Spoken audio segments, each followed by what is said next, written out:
Pokémon Red and Blue, the very first Pokémon games. The games that began the juggernaut of a series that would take the world by storm. Welcome to Game Bytes. I'm G.A.M.E, your host for today, and we'll be going over the pros and cons of Pokémon Red and Blue. The characters. One of the things that makes the original Pokémon games so special are its memorable characters. From Professor Oak to Giovanni, Pokémon Red and Blue is full of characters that you'll remember every time you finish the game and start it back up. Another pro is the Pokémon. All 151 original Pokémon are some of the best Pokémon ever. Pokémon such as Bulbasaur, Pikachu, Mewtwo, and even Lapras were all introduced in this generation, and are Pokémon that are still remembered and recognized by old and new fans alike. I don't know about anybody else, but I have a soft spot for Pokémon Red and Blue's music.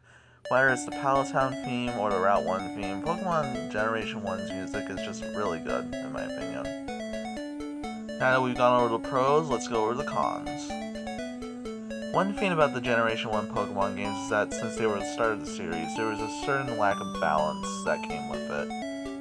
Types such as the Psychic type were very overpowered in the first generation, and that was mainly because Special Attack and Special Defense was one stat in the first generation.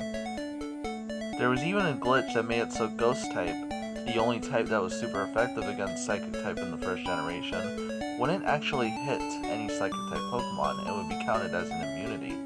Really weird. Also, for some reason critical hits were based off of speed, so if you had a really fast Pokemon, you would basically be landing critical hits all over the place. Such a lack of balance. Good thing that there was more balance in Generation 2. Another con is a lackluster story. The story is really simple. You're just a 10-year-old boy who goes on a Pokemon journey to collect all the gym badges, and you get involved with an evil corporation along the way. It's a really simple story for an RPG. I know RPGs don't really have to have grandiose stories, but this story is really simple and really lacking in originality. But this story is just way too simple for the game. It's a okay story, but a real simple one. Another con is the lack of the after game.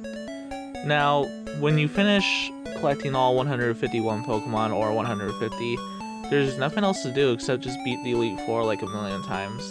That's it. Really, there's no after game. Now, in the remakes Fire Red and Leaf Green, there is an after game, which is pretty cool. But then in the other remakes, Let's Go Pikachu and Eevee, there is not an after game, or at least I don't think there is. So, yeah, lack of after game is a definite con. Overall, Pokemon Red and Blue being the beginning Pokemon games, it makes sense for it to have basically an equal amount of pros and cons. Still good games that are still enjoyable, but today I'm giving it a 3 out of 5.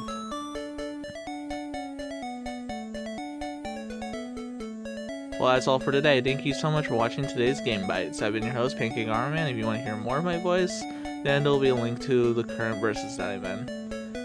Anyways, like always, let's get out of here. Oh, remember to like and subscribe and share this video with your friends on Facebook and Twitter. Now let's get out of here.